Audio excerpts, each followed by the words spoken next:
बिस्मिल्लाहिर्रहमानिर्रहीम। दोस्तों, हर मेल या मर्द की लाइफ में 40 साल के बाद डिक्लाइन आना शुरू हो जाता है हर सिस्टम में। लेकिन 50 के बाद अक्सर लोग कुछ अलामत का शिकार हो जाते हैं। उनमें एक प्रोस्टेट ग्लैंड का भी इशू है और ये होना ही होना है। जैसे एक दिन हमने इस दुनिया से जाना ही जाना है, वैसे ही प्रोस्टेट ग्लैंड एक ऐसा गदूद होता है जो कि आपकी ये जो यूरिन वाली ट्यूब होती है जिससे आप पेशाब करते हैं, इसके गिर्द होता है। इसके अंदर से एक सिक्रीशन निकलती है सफ़ेद रंग की, बिल्कुल मुलायम सी सिक्रीशन होती है। इसका मकसद ये होता है कि ये आपकी पेशाब की नाली को जो है स्टरलाइज कर दे। अगर आपके यूरिन में हाइड्रोजन आयन बढ़ते जाएंगे, एसिडिक आपका यूरिन होता जाएगा, तब ये आपके चंद कतरे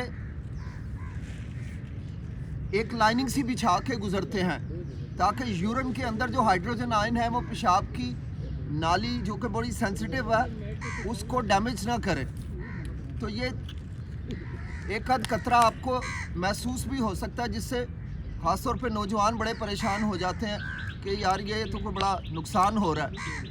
और पंसार हकीम टाइप लोग इससे बड़ा फ़ायदा उठाते हैं, बड़े पैसे भी लोगों से बटोरते हैं। इसमें कोई नुकसान वाली बात नहीं है, सिर्फ आप अपने खानों में थोड़ी सी तब्दीली कर लें, अपनी यानी तेज़ाब पैदा करने वाली चटपटी मिर्च मसाले वाली चीज़ों को थोड़ा सा कम कर दें और पानी की मिक़दार बढ़ा दें तो ये ठीक हो जाता है। लेकिन इशू ये है कि ये जो प्रोस्टेट ग्लैंड है ये एज के साथ साथ थोड़ा बढ़ना शुरू हो जाता है। अगर हम 40 साल के बाद अपने शुगर लेवल कंट्रोल नहीं करते, अपने साल्ट को, हर तरह के साल्ट को भी हमें कम कर देना चाहिए। लेकिन हम क्या करते हैं, एक शुगर वो है जो डायरेक्ट शुगर है, हमें नज़र आती है, मसलन हम चीनी डाल के पी रहे हैं। एक वो है कि जो हमारी चावल में, आटे में, मुख्तलिफ फल फ्रूट में भी हमें काफ़ी शुगर लेवल मिल जाते हैं, कार्बोहाइड्रेट्स काफ़ी मिल जाते हैं। और आज दौर ऐसा आ गया कि ये cake, chocolate, cold drinks, ice cream ये हमारी सोसाइटी का एक लाजमी जुज़ बन गया। इसके बगैर अब हमारी सोसाइटी में सांस नहीं आता।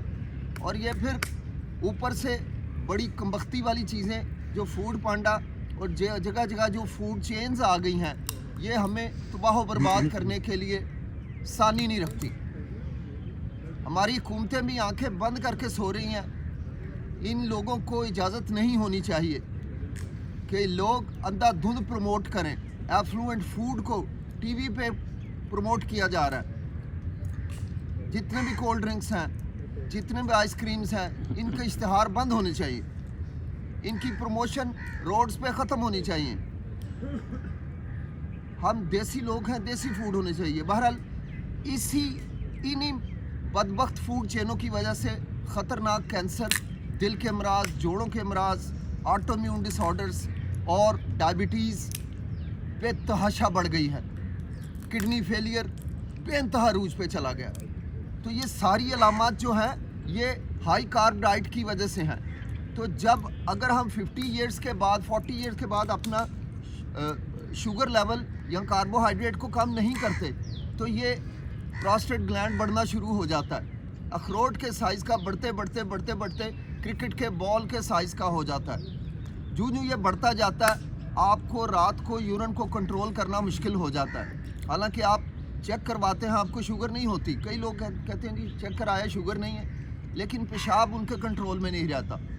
ओके, तो इसके लिए एक तो आपको कार्बोहाइड्रेट कम कर देने हैं। चीनी बहुत बेहतर है, एक दाना भी छोड़ दें। जैसे अल्हम्दुलिल्लाह मैं छोड़ चुका हूँ, मेरे बहुत से साथी छोड़ चुके हैं। ये आपका असली दुश्मन है। इसे पुराने लोग मीठा जहर कहा करते थे, हड्डियाँ खोर देता है। बिल्कुल सही कहा करते थे, हालांकि वो पढ़े लिखे लोग नहीं थे, वो उसकी साइंटिफिक रीजंस को नहीं जानते थे। लेकिन रिसर्च से साबित हुआ कि उनकी ये बात बहुत बड़ी बात है।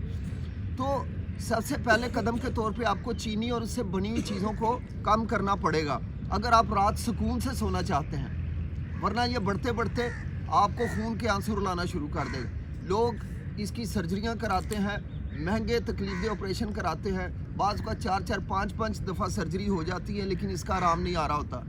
इसलिए कि हम लोगों ने ये समझ लिया है कि हमने बाज नहीं आना, हमने डॉक्टर्स के पास जाना है, भारी फीसें भारी टेस्ट करवाने हैं, तकलीफ दे टेस्ट कराने हैं, दवा खा लेनी है और उस पर हमें यकीन है जिससे कि बीमारी कभी तंदुरुस्ती शफायाबी की तरफ नहीं आएगी। और सर्दियों के दिन ख़ास तौर पे रात को जब आपको अपनी नींद ख़राब करके, पहले ही हम 1-1 2-2 बजे सोते हैं, रात को नींद ख़राब करके जब आपको वॉशरूम जाना पड़ता है तो एक बड़ी तकलीफ दे चीज़ सामने आती है, जहां आपको इस्तिंजा करना और हाथ धोना भी मुश्किल पड़ जाता है ठंडे पानी की वजह से। तो इस चीज़ को ख़त्म करने के लिए योगा में बड़ा शानदार सलूशन है। लेकिन योगा से पहले एक बड़ी शानदार चीज़ मैं बता देता हूँ, और मैंने जहाँ भी उसको दिया है 1 हफ्ते में ज़बरदस्त रिज़ल्ट मिले हैं। देखिए दुनिया में, अमेरिका में भी आज तक कोई ऐसी दवा नहीं है जो उस चीज़ से ज़्यादा इफेक्टिव हो जो मैं अभी आपको बताने लगा हूँ। वो अल्लाह सुब्हान ताला ने इतनी सस्ती और आसान चीज़ रख दी है कि हर गरीब की पहुँच में भी है।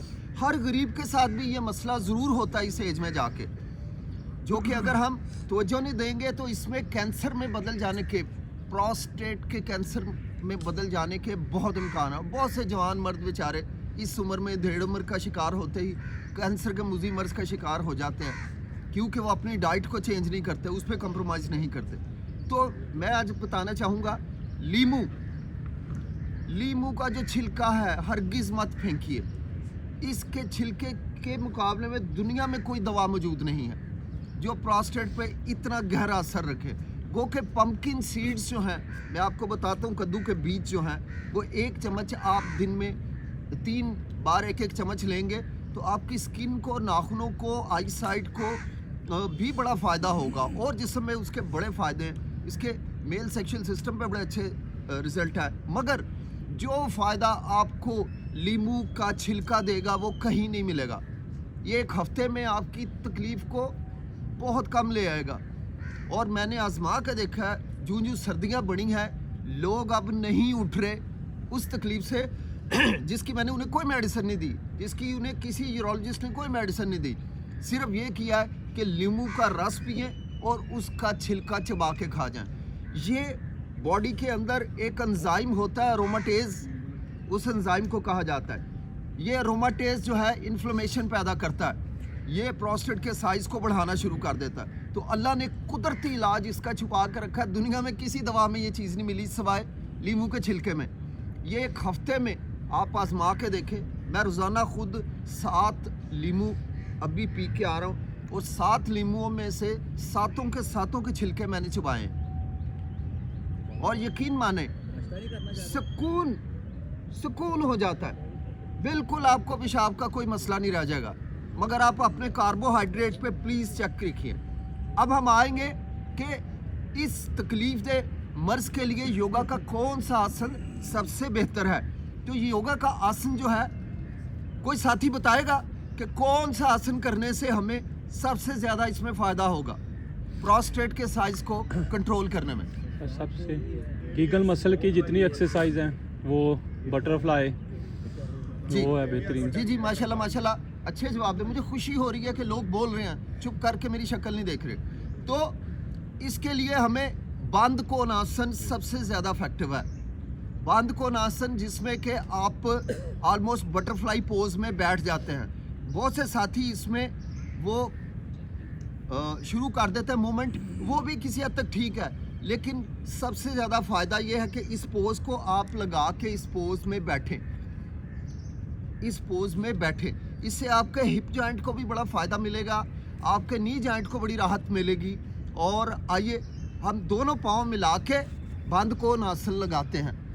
तो ये इसका तरीकाकार ये कि आपने ये दोनों पाँव मिलाने और आगे आ जाना, हिप को लेके एड़ी के पास आ जाए और यहाँ से आप अपने पाँव को थाम लीजिए।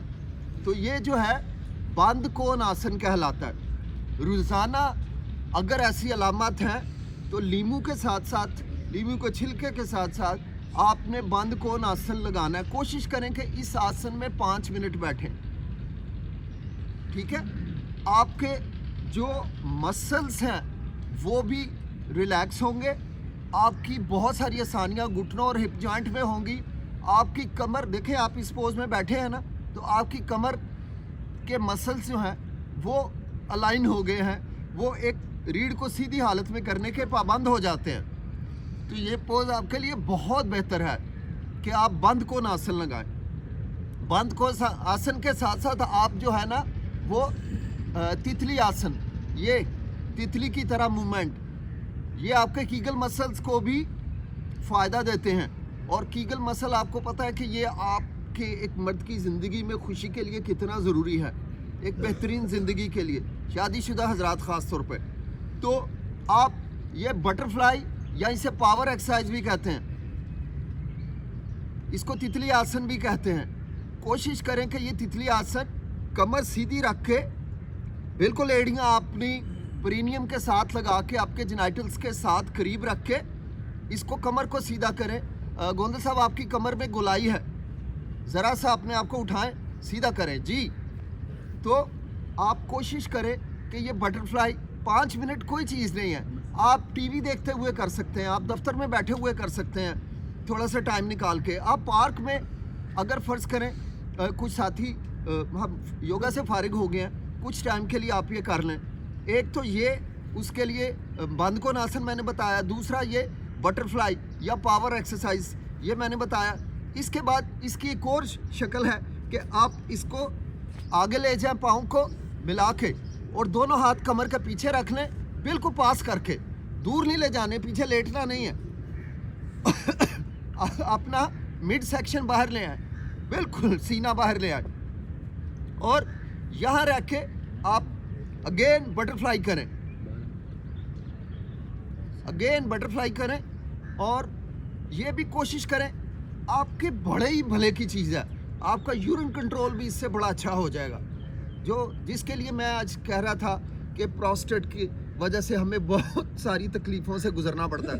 अल्लाह ताला हम सबको इससे महफूज रखे। छोटे से काम कर लेंगे ना, आपको अल्लाह की रहमत से कभी ऑपरेशनों की सूबतों से नहीं गुजरना पड़ेगा, डॉक्टर्स के पास नहीं जाना पड़ेगा। तो ये इसका एक पोज ये है।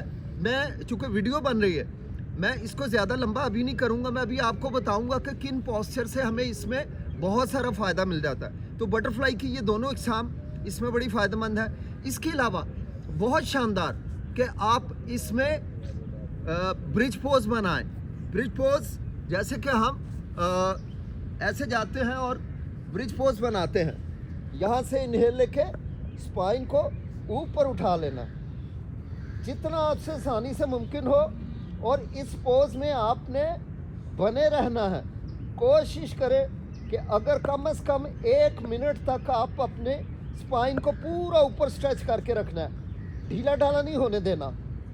ये भी आपके जो यूरिन के इश्यूज़ हैं उसके कंट्रोल के लिए बहुत अच्छा और लाजवाब पोज है। ओके, यहाँ से सीतु बंद आसन भी इसको कहा जाता है योगा में, इसका दूसरा नाम सीतु बंद आसन है या ब्रिज पोज। ओके, तो ये आपके हिप जॉइंट के लिए, आपकी कमर दर्द के लिए बहुत ही फ़ायदेमंद है। आपके कीगल मसल की स्ट्रेंथिंग के लिए, यूरिन की जो प्रॉब्लम है, ये यूरिन कंट्रोल नहीं होता, तो इसके लिए बहुत अच्छा है। घुटनों की दर्द के लिए बहुत अच्छा है, कमर की दर्द के लिए बहुत अच्छा है ये आपका ब्रिज पोज। इसके अलावा नेक्स्ट पोज, इसमें ऐसे हाथ रख के आप ऊपर उठें, स्पाइन को उठाएं, सर को गिराएं पीछे और एक्सेल करके नीचे आ जाएं। फिर इनहेल करके ऊपर आएं, स्पाइन को पूरा स्ट्रेच करें, गर्दन से पीछे देखें और एक्सेल करके नीचे आ जाएं। फिर इनहेल से ऊपर, यह आपके बाजुओं, कंधों को, कलाइयों को, कोहनियों को, कंधों को बड़ी मजबूती और देगा और बड़ा फ़ायदा देगा इनकी दर्दों की सूरत में। इसके कम से कम 10 सेट आप इस पोज के लगा दें।